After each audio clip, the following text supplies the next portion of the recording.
آیت نمبر 94 میں فرمایا کہ جب ہمارا عذاب آیا تو ہم نے اپنی رحمت سے حضرت شعیب اور ان پر ایمان لانے والوں کو بچا لیا، اور ظالموں کو ایک زبردست چنگاڑ نے پکڑ لیا تو صبح وہ اپنے گھروں میں اوندے منہ پڑے تھے، گویا وہ کبھی وہاں آباد تھے ہی نہیں۔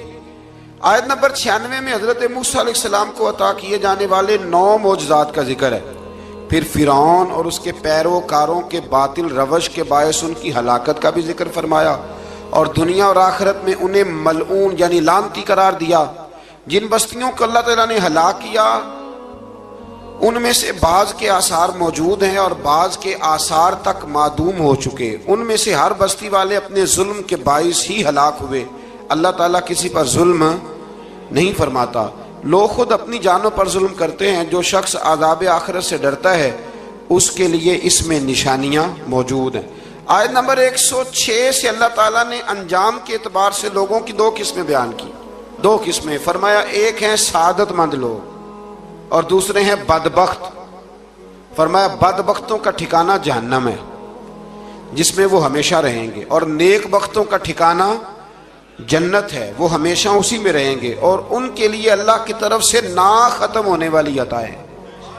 آیت نمبر 110 میں حضور صلی اللہ علیہ وسلم کو تسلی دی گئی کہ جس طرح یہ لوگ قرآن کے بارے میں اختلاف کرتے ہیں، اسی طرح قوم موسیٰ نے تورات کے بارے میں بھی اختلاف کیا تھا، اور اللہ نے ان کے اعمال کا پورا بدلہ انہیں دیا۔ آیت نمبر 112 سے سرکشی کو چھوڑ کر احکامات دین پر استقامت اختیار کرنے اور ظالموں کے ساتھ میل جول رکھنے سے بچنے کا حکم دیا گیا ہے، اور فرمایا کہ ظالموں سے میل جول کا انجام دوزخ کی آگ ہے۔ ہم لوگ نہ شکوہ کرتے ہیں، کسی حکومت کو بنے ہوئے 6 مہینے گزرتے ہیں تو شکوہ شروع ہو جاتا ہے، حالانکہ وہ خود تو نہیں نہ بنتے، ان کو کوئی بنانے والا ہے۔ تو ظالم کا جو مددگار ہوتا ہے وہ بھی ظالم ہوتا ہے، اس لیے احتیاط کریں۔ اور یہ صرف سیاستدانوں کی بات نہیں، دنیا کے ہر معاملے میں آپ غور کریں کہ آپ کسی ظالم کے مددگار تو نہیں۔ اللہ تعالی ہمیں حق پر استقامت عطا فرمائے۔ آیت نمبر 114 میں دن کے دونوں طرفوں میں اور ابتدائی رات کے کچھ حصے میں اللہ تعالیٰ نے نماز قائم کرنے کا حکم دیا ہے، رات کے کچھ حصے میں بھی نماز پڑھنی چاہیے، اور یہ بھی بتایا کہ بے شک نیکیاں گناہوں کو مٹا دیتی ہیں، اور یہ نصیحت قبول کرنے والوں کے لیے نصیحت ہے۔ آیت نمبر 120 میں اللہ تعالیٰ نے فرمایا کہ ہم آپ صلی اللہ علیہ وسلم کو رسولوں کی تمام خبریں آپ کے دل کی تسکین اور تقویت کے لیے بیان کرتے ہیں، اور ان میں مومنوں کے لیے نصیحت اور عبرت ہے کہ ان ساری باتوں سے عبرت پکڑ لو۔ بچہ صرف وہی جو اللہ کے نبیوں کے طریقے پہ چلا اور نبیوں کے ساتھ رہا، باقی بچ سکے نہیں۔ اللہ تعالیٰ کی طرف سے توحید و رسالت اور وقوع قیامت کے دلائل بھی ہیں۔ آیت نمبر 123 میں فرمایا کہ آسمانوں اور زمینوں میں سب غیب اللہ ہی کے ساتھ مختص ہیں، اور ہر کام اسی کی طرف لوٹایا جاتا ہے۔ آپ اسی کی عبادت کیجئے، اسی پر توکل کیجئے، اور آپ کا رب لوگوں کے اعمال سے غافل نہیں ہے۔ اسی بارے میں نا آگے سورۃ یوسف شروع ہو رہی ہے، اس کو اللہ تعالیٰ نے کہا ہے کہ یہ بڑا پیارا قصہ ہے، احسن القصص کا، قصوں میں سونا قصہ۔ تو یہ کچھ 12ویں پارے میں اور کچھ 13ویں پارے میں ہے۔ میں نے یہ ارادہ کیا ہے کہ یہ ایک ہی دن پوری بیان کی جائے۔ ایک بزرگ کی بات لکھی جو تابعی ہیں، وہ فرماتے ہیں کہ ان بزرگوں کا طریقہ یہ تھا کہ وہ لوگوں سے چھپ کے نا پہاڑ کے پیچھے عبادت کرتے تھے، اور پوزیشن ان کی یہ تھی کہ کسی سے ملتے نہیں تھے، بالخصوص فجر کی نماز سے لے کر عصر کی نماز تک بکریاں رکھی ہوئی تھیں، ان کو چراتے رہتے تھے فرات کے کنارے اور نفل پڑھتے رہتے تھے۔ اس وقت کو ملنے بھی نہیں آتا تھا۔ ایک شخص بڑی دور سے ان کی شہرت سن کے آیا، میں نے تو ملنا ہے۔ لوگوں نے کہا وہ اس وقت نہیں ملتے، ناراض ہوتے۔ اس نے کہا اللہ کا بندہ ہے نا، ناراض ہو بھی جائے گا تو لمبا ناراض رہے گا نہیں، اللہ والے جلدی راضی ہو جاتے ہیں۔ پہنچ گئے۔ اب وہ بابا جی نماز پڑھ رہے تھے تو کہتے میں نے عجیب منظر دیکھا کہ بابا جی فرات کے کنارے نماز پڑھ رہے ہیں اور ایک بھیڑیا ان کی بکریوں کی حفاظت کر رہا ہے۔ سبحان اللہ۔ کہتے میں حیران رہ گیا کہ بھیڑیا تو بکریاں کھایا کرتا ہے اور یہاں چرا رہا ہے۔ کہتے میں جب گیا تو بابا جی نوافل میں مشغول تھے، مجھے دیکھ کے کہنے لگا اس وقت کیوں آئے؟ میں نے کہا حضور اگر آئے گیا ہوں تو پھر مہربانی کرے قبول فرما لیں۔ میں بیٹھ گیا تو میں نے کہا حضور یہ بھیڑیا بکریاں چرا رہا ہے، بھیڑیے اور بکریے کی صلح کب سے ہو گئی؟ تو فرماتے ہیں لمبی تقریر نہیں، ہلکا سا جملہ، فرمانے لگے جب سے بکریوں کے مالک نے رب سے صلح کر لی ہے نا، تب سے بھیڑیوں نے بھی بکریوں سے صلح کر لی ہے۔ بکریوں کے مالک نے رب سے صلح کر لی، گناہ چھوڑ دیے، اس کی فرما برداری میں آ گئے، اب پھر اسے بکریاں چلانے کی ضرورت نہیں رہی، بکریاں نہ اب بھیڑیا چراتا ہے۔ کہتے ہیں میرے اوپر کپ کپی طاری ہو گئی بزرگوں کی بات سن کے، اور مجھے پیاس لگی اور خواہش آئی کہ پتہ نہیں اب بابا جی کچھ کھلائیں پلائیں گے بھی کہ نہیں، بابا جی کچھ کھلائیں گے بھی کہ نہیں۔ کہتے ہیں میرے دل میں خیال تھا تو بزرگوں نے نا ایک لکڑی کا پیالہ، ان کے پاس وہ غار میں بیٹھے تھے تو ایک چھوٹا سا پتھر تھا، اس کی ڈھلان بنی ہوئی، بابا جی نے اس کے نیچے لکڑی کا پیالہ رکھا، وہ رکھا ہی تھا تو وہ دودھ سے بھر گیا۔ کہتے ہیں انہوں نے مجھے دیا تو ٹھنڈا اور میٹھا دودھ، میری طبیعت خوش ہو گئی۔ بابا جی نے دوبارہ وہی پیالہ اسی جگہ رکھا تو شہد سے بھر گیا۔ 1000 سال پہلے داتا صاحب لکھ رہے ہیں، کہتے مجھے دیا، میں نے فوراً کہا، میں نے کہا حضور یہ دودھ تو گائیں بھینس دیتی ہے، پہاڑوں سے تو نہیں نکلا کرتا، اور شہد تو شہد کی مکھیاں دیتی ہیں، پتھروں سے تو نہیں نکلتا، یہ آپ کہاں سے نکال رہے ہیں؟ تو کہتے ہیں وہ قرآن مجید پڑھنے لگے۔ وَإِذِ اسْتَسْقَى مُوسَىٰ لِقَوْمِهِ، جب موسیٰ کی قوم نے ان سے پانی مانگا، فرمانے لگے موسیٰ کی نافرمان قوم پانی مانگے، حضرت موسیٰ پتھر پہ ڈنڈا مارے تو اللہ وہاں سے 12 چشمے جاری کر دے۔ جو رب حضرت موسیٰ کی نافرمان قوم کے لیے پتھر اور پہاڑوں سے چشمے نکال دیتا ہے نا، وہ محمد عربی کے غلاموں کے لیے پتھر اور پہاڑوں سے دودھ اور شہد بھی نکال دیا کرتا ہے۔ وہ بزرگ کہنے لگے بس بات یہ ہے کہ آج بھی ہو اگر ابراہیم کا ایمان پیدا تو آگ کر سکتی ہے انداز گلستاں پیدا۔ کہنے لگا حضور پھر میرے لیے بھی دعا کریں۔ آپ فرمانے لگے پھر دعا نہ کرا تو مدینے والے کی غلامی شروع کر، تو نبی کریم کی غلامی شروع کر، تو رسول پاک کی غلامی شروع کر۔ ایک بات علم، پھر فرمایا اللہ رسول سے محبت، پھر فرمایا حضور کی غلامی۔ اس سے سارے مکاشفات کھلیں گے، اس سے سارے مشاہدات کھلیں گے، اسی سے کرامتیں ملیں گی، اسی سے مقبولیت ہوگی، اسی سے اللہ نبی کی بارگاہ میں درجہ ملے گا۔ پھر داتا صاحب آگے بڑھتے اور داتا صاحب فرماتے ہیں صوفیاء کی ایک جماعت ہے جو کہتی ہے ہم نے تو کبھی اپنی زبان پر دکھ بیان ہی نہیں کیے، ہر شے اپنے رب رسول کے حوالے کر دی، ہر شے اللہ رسول کے۔ اور داتا صاحب کہتے ہیں کچھ ایسے بھی ہیں جو دعا بھی نہیں مانگتے، لوگوں کے لیے مانگتے ہیں، اپنے لیے نہیں مانگتے۔